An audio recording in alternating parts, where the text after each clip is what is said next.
Renato Matos. É uma alegria ter o pastor Renato conosco. Foi um presente que Deus nos deu. Até hoje ele tem sido presente, tomara que seja presente sempre, né? E ele veio num momento assim que essa igreja precisava muito de alguém, nos jovens, né? Estava o Luiz Augusto ali, mas muito novo ainda. E ele veio com todo um know-how, toda uma experiência, né? Uma idade já, né?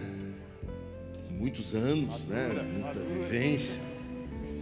Mas é uma bênção e casou com os nossos jovens perfeitamente, né?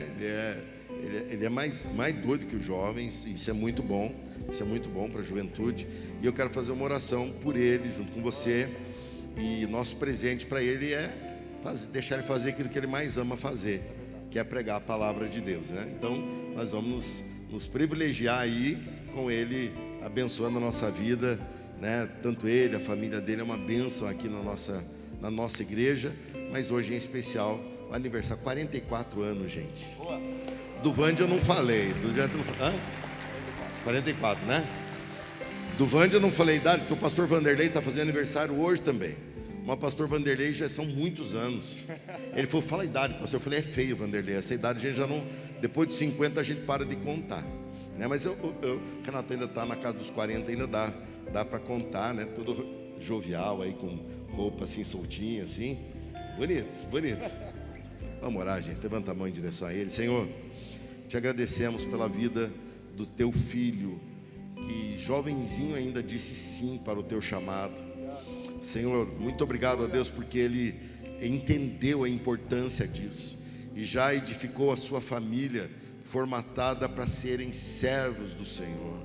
Muito obrigado a Deus, porque ele tem se dedicado aqui, se encontrou aqui, se adaptou, se esforçou para esse novo ambiente aqui, ó Deus. Mas aqui ele está, ó Deus, te servindo já há alguns anos, e espero, ó Deus, em Ti que seja para sempre, ó Deus, para que essa igreja se alegre, para que ele se alegre também com a colheita daquilo que ele já vem semeando.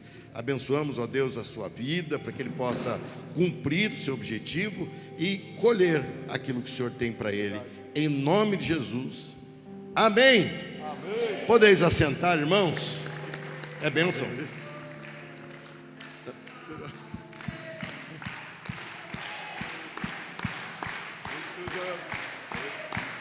Com Deus ao seu lado, um doce porvir, que a vida lhe seja um eterno sorrir. Glória a Deus. Aleluia, a paz do Senhor, igreja. Pode tomar o seu lugar. Eu preciso que você esteja nessa noite feliz com Jesus. É uma noite especial para mim. Eu estou grato a Deus em primeiro lugar por me dar o privilégio de completar 44 anos de idade. Sou abençoado por Deus por ter me dado uma família extraordinária. Eu amo tanto a minha esposa, meus filhos, a minha casa. Eu amo tanto meu pastor, meu amigo, meu paizão, que me deu essa honra de estar aqui ministrando a vocês essa noite.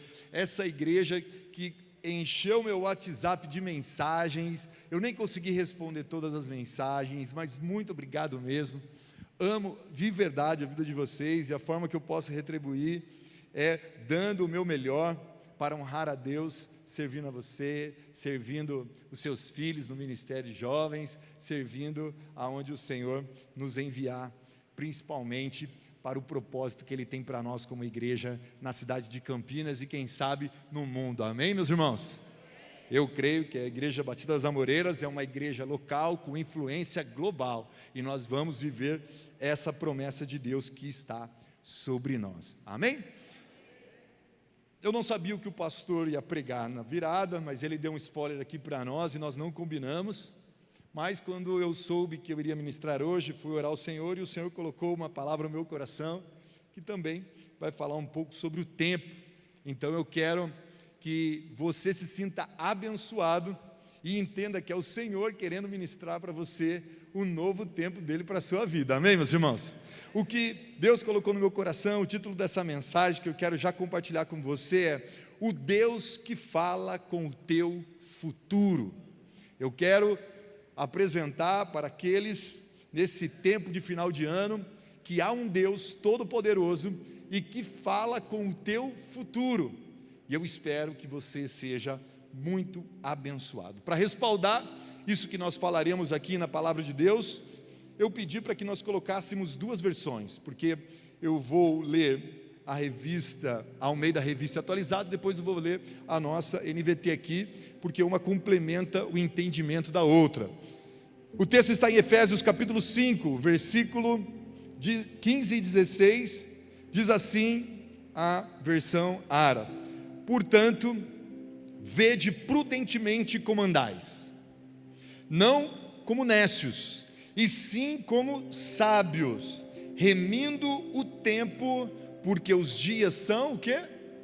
Maus. Agora, a NVT tenta explicar melhor esse texto, dizendo assim: portanto, sejam cuidadosos em seu modo de vida, não vivam como insensatos, mas como sábios. Aproveitem ao máximo todas as oportunidades nesses dias maus, e toda a igreja diga amém. Amém? Esse é o tema que eu quero falar com você essa noite, justamente porque primeiro eu estou celebrando um tempo de Deus para a minha vida, 44 anos, mas também estamos nos últimos dias de 2025, e sempre, assim como o Natal, nós paramos para refletir sobre esse tema tão caro, tão importante para nós, que é o nascimento de Jesus Cristo. Sempre que estamos chegando em um final de ano, cabe uma reflexão sobre, primeiro, como foi o nosso ano. Isso é muito saudável para avaliarmos os erros e os acertos, mas também cabe uma oração, um clamor de sermos gratos, independente daquilo que tenha nos ocorrido no ano, mas projetar um ano abençoado para nós, que está iniciando a partir da quinta-feira. Amém, meus irmãos? Então, eu quero junto com vocês refletir um pouco sobre isso, para que possamos aproveitar realmente o que as Escrituras nos ensinam na questão do tempo. Esse tema é importante para mim, porque quando eu me converti, eu tive uma experiência com entendimento a respeito do tempo.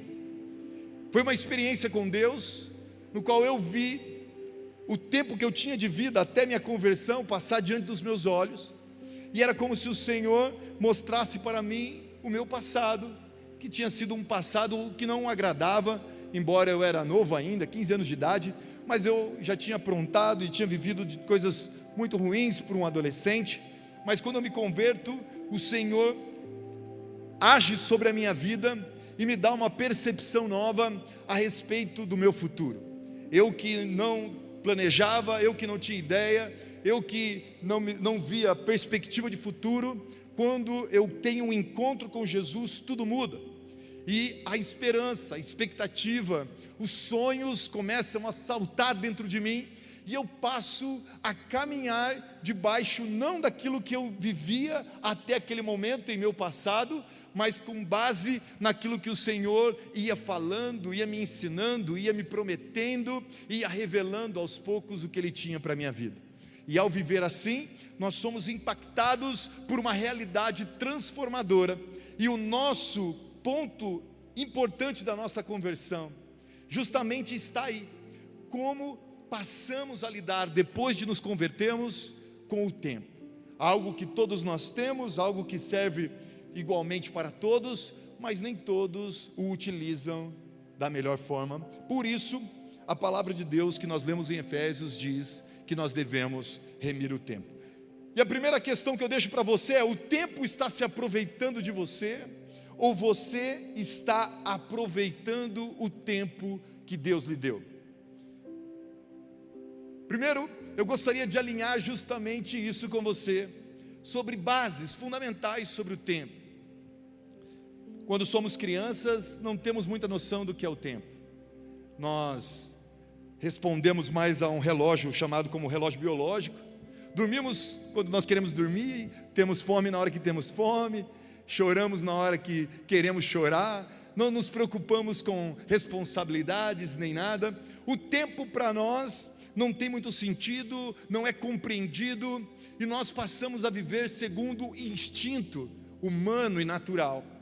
Mas à medida que a nossa idade vai avançando, nós vamos percebendo o tempo, nós vamos aprendendo a lidar com o tempo, porque nós estamos numa sociedade que nos ajuda a compreender o mais rápido possível a lidar com esse recurso precioso chamado tempo.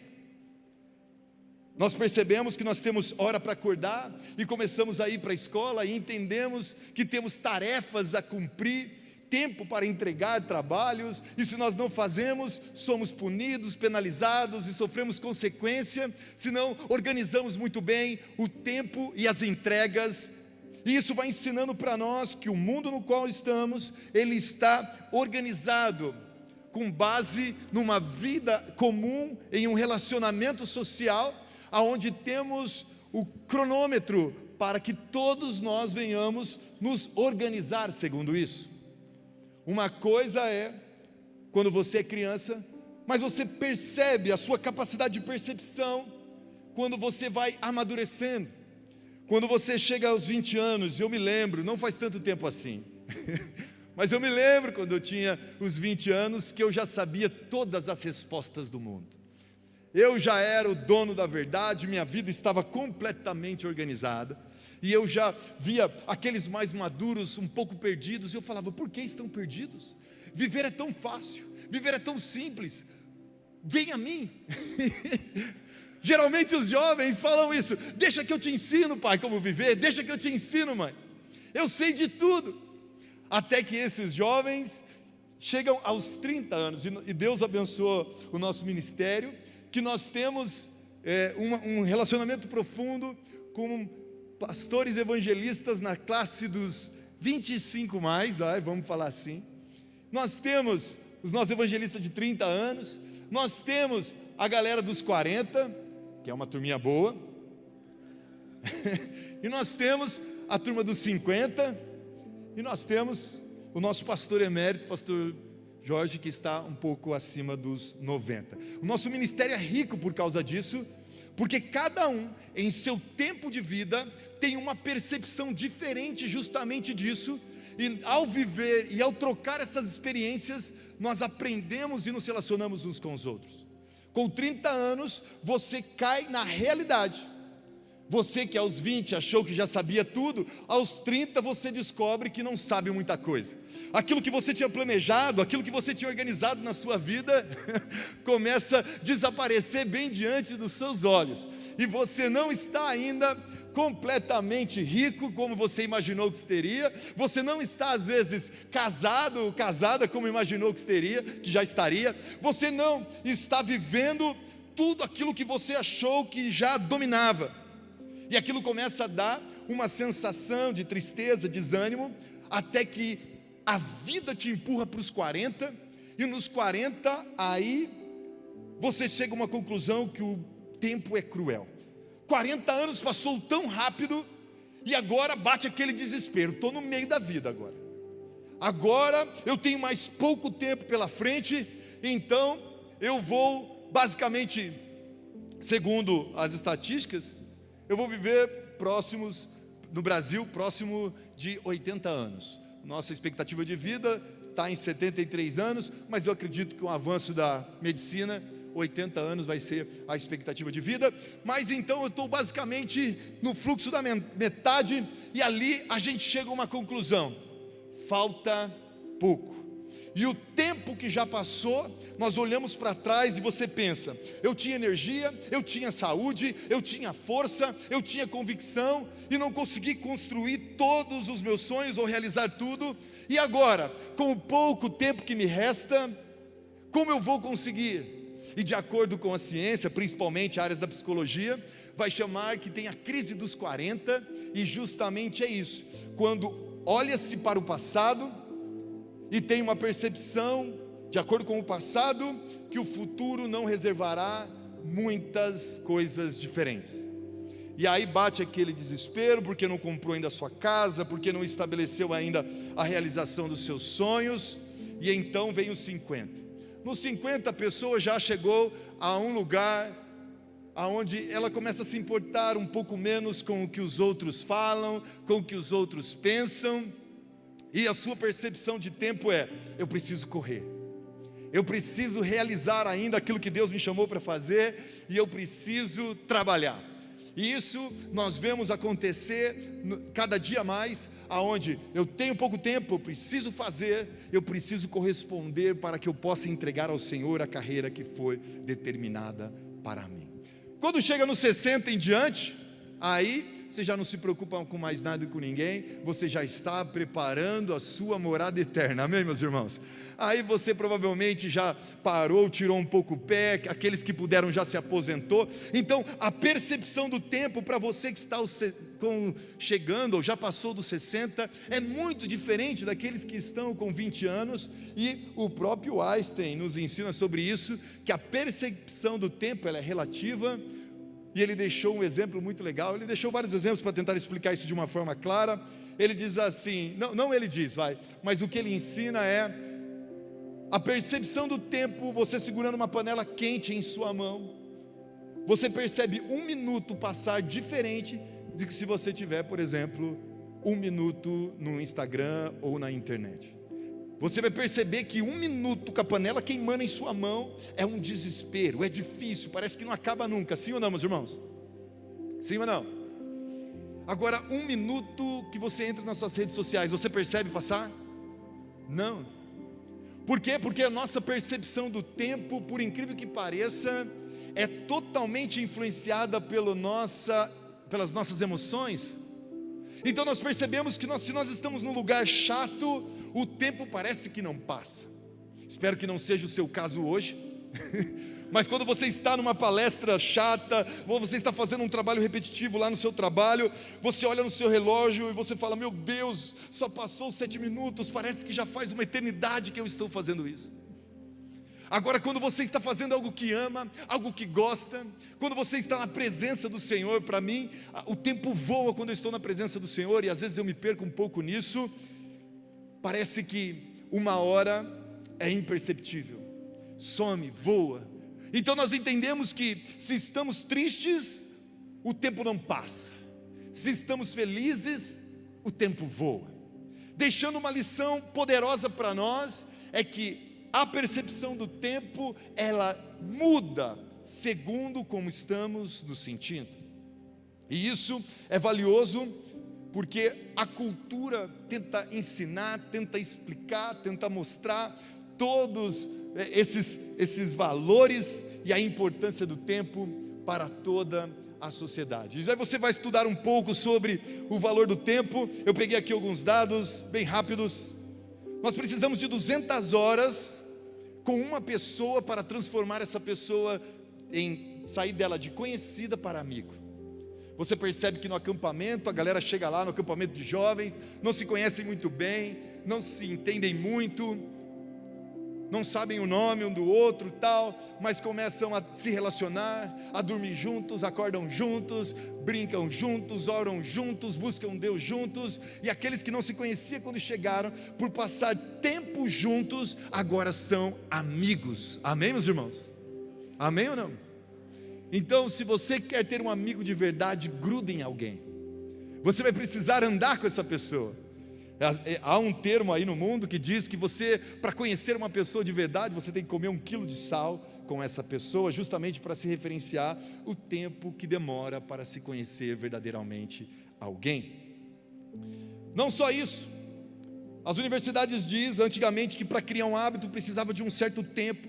Se você quisesse mudar qualquer hábito na sua vida, você precisava de 21 dias, mas Harvard já mudou isso, e os estudos mais recentes dizem que não. Para você criar um hábito saudável, você vai ter que gastar tempo, e você vai ter que gastar 66 dias repetindo aquele hábito, aquele comportamento, para que isso se torne automático, prazeroso e funcione até mesmo no seu subconsciente.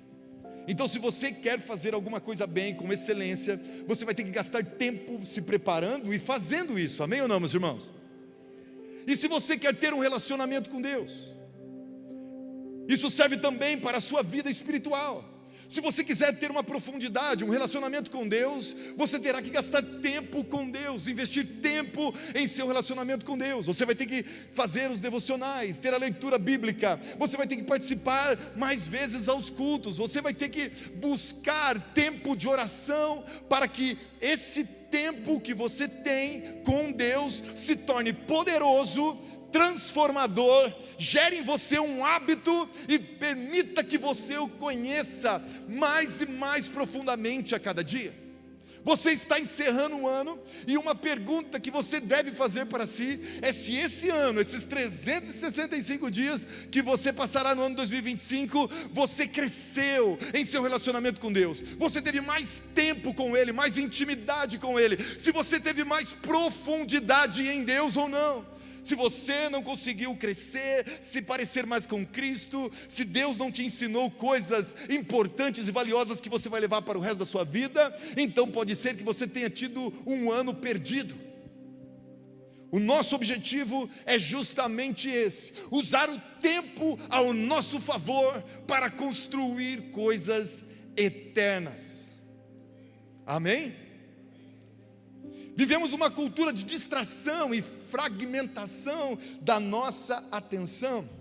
A ocupação se tornou desculpa. Nós vivemos projetando nossas agendas, e quando vamos falar com outras pessoas, participar de alguma comunhão ou nos relacionar, nós falamos que estamos ocupados. Mas deixa eu te perguntar, você sempre diz que está ocupado demais, ou que não pode estar em algumas atividades ou eventos, mas quem é o dono da sua agenda? Você não pode usar a sua ocupação ou estar ocupado demais como desculpa em nenhum momento, porque isso para Deus nunca será aceito. Somos viciados em multitarefa, o que nos impede de estar verdadeiramente presentes. Isso daqui é uma forma que a nossa geração tem sofrido muito, fazendo diversas coisas ao mesmo tempo, e essas diversas coisas sendo feitas não com excelência, mas com distração e com desfoco e desconexão. Talvez você está aqui e você já deu algumas vezes olhadas no seu celular. Você não consegue se concentrar no que eu estou falando. O pastor Rafael explicou as estatísticas de aprendizagem ou de interpretação, justamente porque nós não conseguimos focar, mergulhar e nos realmente concentrar em um texto, ou numa atividade, ou numa ação, porque o nosso cérebro está toda hora sendo bombardeado por coisas que chamam a nossa atenção. E é aí que entra um ponto complicado, porque há uma busca, há uma fome, há um desejo do mundo pela sua atenção. E talvez você, assim como eu, se não vigiarmos, seremos vítimas, estaremos sendo controlados pelo tempo e não o controlando. Quando nós mergulhamos dentro da religião, nós temos algumas visões religiosas sobre o tempo, e principalmente a visão hinduísta ou algumas religiões orientais vão estabelecer que o tempo é cíclico, que você vai viver um período aqui, vai morrer, mas você não precisa se preocupar, que você vai voltar e terá mais uma chance, vai viver e vai reencarnar de novo, e vai passar continuamente, porque de acordo com algumas teorias, o tempo é cíclico, mas nós não. A Bíblia nunca disse isso. A Bíblia diz que estamos em uma jornada. A Bíblia diz que temos um início que Deus estabeleceu como o momento exato, e tem o fim, e o fim deste tempo vai passar, e viveremos o quê? A eternidade com Ele. Amém, meus irmãos? Nós viveremos a eternidade com Ele. Aleluia. Mas às vezes temos a percepção que parece que estamos em um ciclo, porque estávamos cometendo um erro, tentamos resolver aquilo, passou-se um pouco de tempo e caímos no mesmo erro, e estamos de novo na mesma provação, estamos de novo na mesma dificuldade. E a percepção pode ser que estamos presos em ciclos de vício, ciclos de comportamentos, ciclos de maus hábitos, Porém, o que Deus nos ensina nas Escrituras não é que estamos voltando ou estamos presos em um ciclo. As Escrituras dizem, mostram para nós em todo o contexto, que não estamos sendo reprovados, mas Deus está nos permitindo passar pela prova de novo, acreditando que o pouco tempo que passou, você cresceu, você amadureceu, você se preparou, você orou mais, você conheceu as Escrituras, e agora quando essa provação voltar a você, você terá a solução e a resposta em Jesus, pela revelação do Espírito de Deus na sua vida. A sensação é que a provação virá, a dificuldade virá, e alguns até chamarão isso de algum tipo de maldição, mas a verdade é, o teu Deus quer te fazer como obreiro aprovado. Ele não quer que você reprove em nada, e como Ele não quer te reprovar, Ele permite que você passe outra vez, e você, ao passar pela prova outra vez, você terá a vitória pelo nome de Jesus, amém? Se você perder, cair outra vez, calma, você terá mais uma chance. Mas nunca tem a ver com voltar ao passado, porque nós sabemos que o passado não te pertence mais. Caso você tenha realmente se convertido, o seu passado foi lançado no mar de esquecimento. Então o Senhor não te faz voltar ao passado, porque o excesso de passado produz em você depressão. Mas também o excesso de futuro poderá produzir em você ansiedade. Estar bem entendido e localizado no tempo te faz desfrutar de algo que é poderoso e espiritual, que é a paz. A paz é: sei do meu passado, conheço o meu futuro, mas estou vivendo hoje com toda a intensidade o aqui e o agora de Deus para a minha vida. Amém? Aleluia! Aleluia! Estudos vão dizer, e eu falo isso em algumas palestras, que estudos vão dizer que o nosso pensamento é quem produz as atitudes, porque as nossas atitudes são fruto das nossas emoções, que gera em nós um temperamento, mas os nossos pensamentos são 90% relacionados ao passado. Significa que se o que eu penso eu faço, e os meus pensamentos geram os meus comportamentos, se eu fico preso e penso 90% do tempo em meu passado, há uma grande chance de eu estar repetindo o meu passado. E não tem a ver com maldição, não tem a ver com demônios, justamente tem a ver com o modo de pensar, aonde você se desgasta pensando naquilo que se foi, preso naquilo que ficou, ao invés de aproveitar aquilo que Deus tem para você. Então, para nós, filhos de Deus, nós não acreditamos em ciclos, nós acreditamos numa jornada cheia de aventuras, de altos e baixos, claro, mas é uma jornada sentido à eternidade com o nosso Senhor e Salvador. Mas para nós, há um marco. Eu estava estudando isso e eu coloquei essa frase: Jesus colocou um marcador no chão e agora nós vamos para frente. Há um tempo antes da cruz e há um tempo depois da cruz. A cruz de Jesus marcou para a eternidade essa terra, o mundo e a raça humana. Antes da cruz, eram promessas, eram símbolos, eram sombras, até que a cruz, como uma estaca poderosa, é fincada no chão, e do alto dela se ouve um grito da consumação plena do tempo perfeito, aonde Cristo do alto da cruz diz: tetelestai, está consumado. O tempo da consumação plena, Jesus consumou, realizou e cumpriu a transformação do tempo a partir da sua morte e ressurreição nessa terra. Então eu e você que nascemos de novo, nós não somos pautados somente pelas promessas do passado, mas nós agora somos movidos da cruz em diante. E o que espera da cruz em diante para nós é uma vida abençoada por Deus, na pessoa maravilhosa do seu Filho Jesus. Aleluia! E se tem alguém aqui que vive após a cruz, dá um glória a Deus e dê um forte aplauso ao Senhor. Aleluia! Louve a Jesus por isso, exalte a Jesus por isso.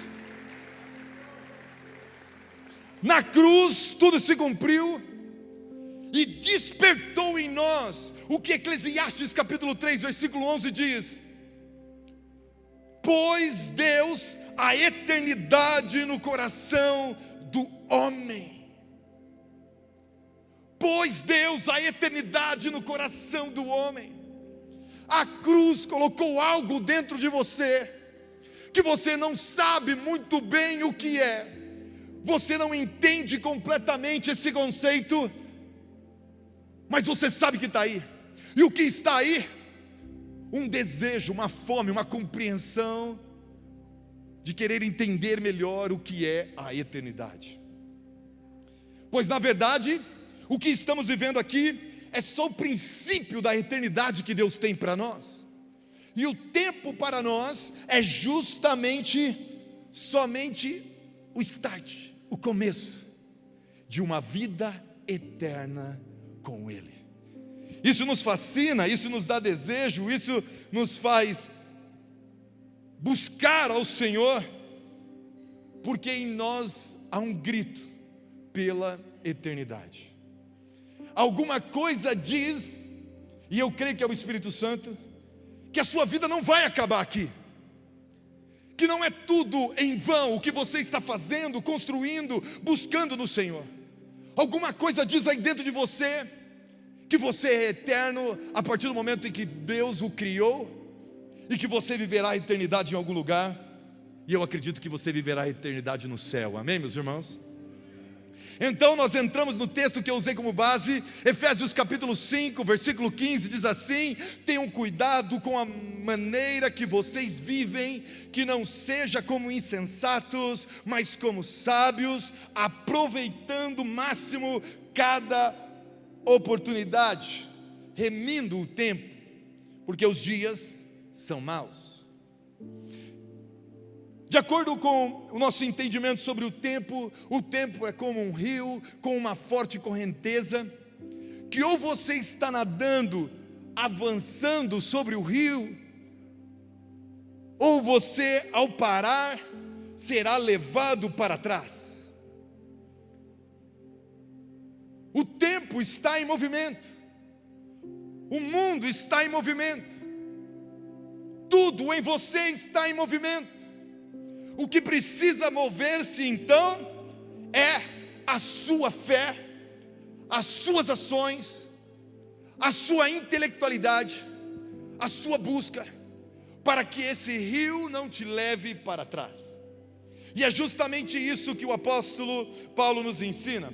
Tenham cuidado com a maneira que vocês vivem. Eu fui procurar profundamente o que significa isso. O tenham cuidado é: examine criteriosamente como vocês vivem. Vejam e percebam os detalhes. Eu lembro disso quando, chegando aos 40, eu fui renovar minha carta de motorista, e eu fui fazer o exame de vista. Eu fui fazer o exame de vista, e você já sabe que você fez como que é, e o doutor fica lá perguntando o que está escrito aqui, o que você vê aqui, que letra é essa, tal. E ele ia mexendo, e ele foi fazendo uma cara mais preocupada, e ele perguntou para mim: você dirige? Eu falei: uau, acho que o negócio ficou sério. Eu falei: doutor, eu dirijo. Ele falou: provavelmente você tem muita dificuldade de dirigir, porque você não está enxergando bem. Eu vou te aprovar, só que com uma condição: você vai procurar um oculista. Eu procurei o oculista,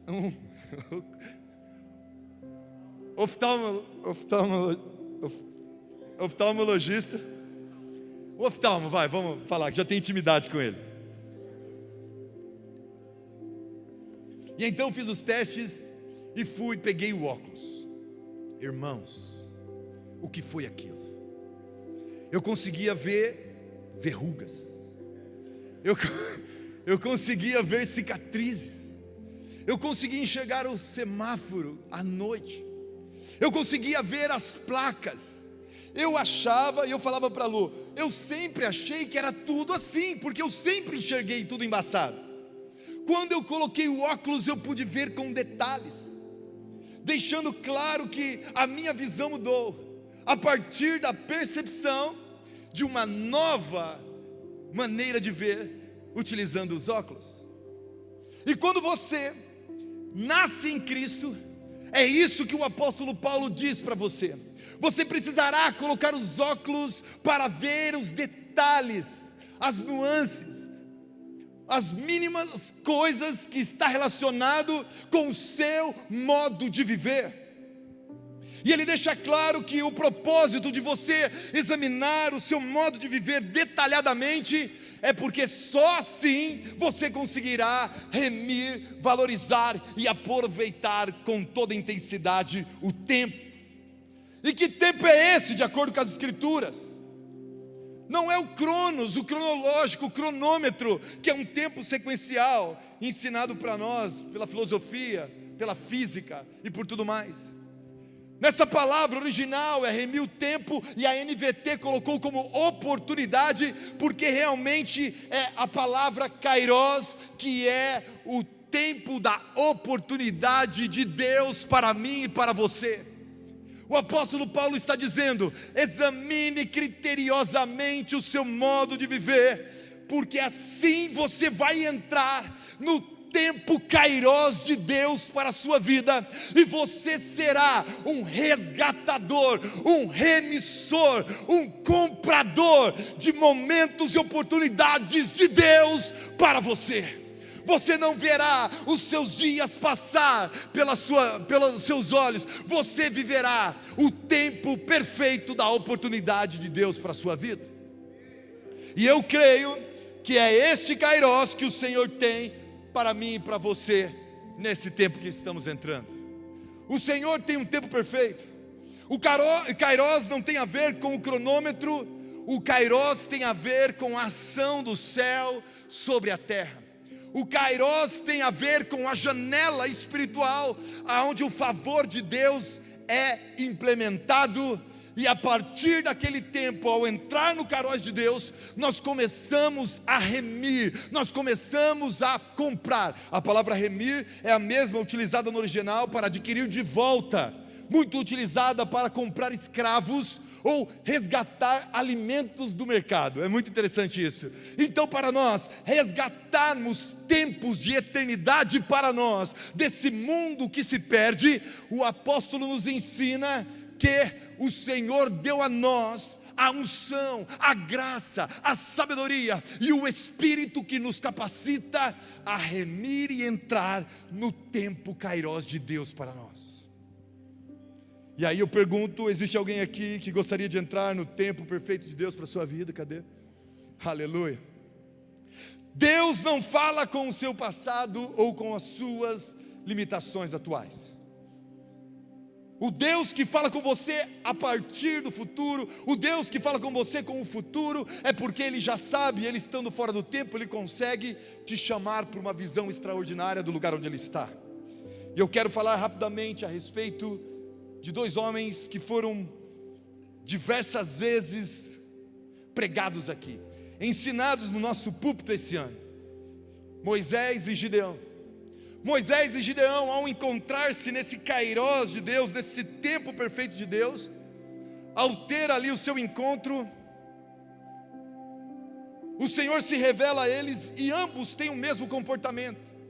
Moisés diz: quem sou eu para livrar o povo do Egito? Quem sou eu para ir até Faraó? E você já conhece a história de Moisés, por isso eu não vou gastar tempo com isso. Mas o que eu quero dizer é que ele traz à memória tudo aquilo que ele tinha vivido no passado, e achava que o passado dele era um impeditivo para o futuro que Deus estava o chamando a viver. Gideão, a mesma coisa, escondido no lagar, malhando trigo, ele tem uma visitação, e quando ele ouve: Deus é contigo, homem valente, ele escondido, limitado, ele fala: como assim Deus é comigo? Onde o Senhor estava quando os filisteus acabavam com tudo? Ele começa a questionar e começa a tentar lembrar a Deus do passado, como se Deus não estivesse vendo ou não estivesse ali, quando todo o povo, inclusive Gideão, estava passando por aqueles dias maus. Quando o Senhor fala comigo e com você, quando Ele abre o Kairos perfeito dEle, nós temos diversas desculpas para dar, mas Deus não é compassivo, assim, Ele não é conivente com as nossas desculpas, e Ele aponta o futuro.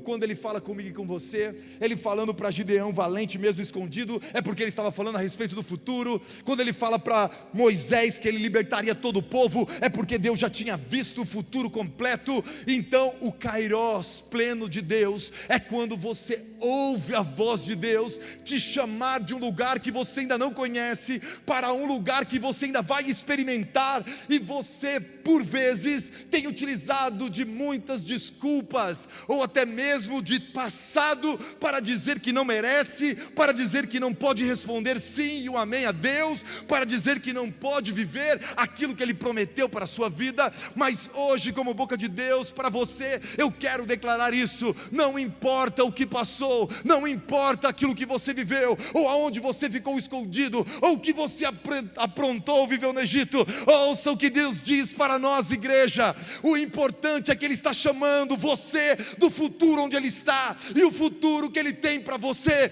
é um futuro de paz, é um futuro de amor, é um futuro de vitória, é um futuro de prosperidade, é um futuro de crescimento, é um futuro de avanço, é um futuro poderoso. Por quê? Porque de acordo com a palavra, o amanhã pertence a Deus. Tiago capítulo 4, e eu quero encerrar agora. Ele vai dizer justamente isso na nova versão, na nova NTLH, obrigado, nova tradução da linguagem de hoje. Ele vai dizer assim, no capítulo 4: você está andando ansioso, você está preocupado com os seus planos, o amanhã pertence a Deus. Se o amanhã pertence a Deus, é de lá que o Senhor está te chamando. É do seu 2026 que o Senhor está te chamando. É do seu 2030 que o Senhor está te chamando, amém? E será um ano maior, e será um ano melhor que foi 2025. E será um ano extraordinário que o Senhor tem para você. E o Senhor está abrindo, e eu quero mergulhar nessa janela. O Senhor está abrindo a janela do Kairos para mim e para você. E se esse é o seu desejo, eu gostaria que você se colocasse em pé agora, em nome de Jesus.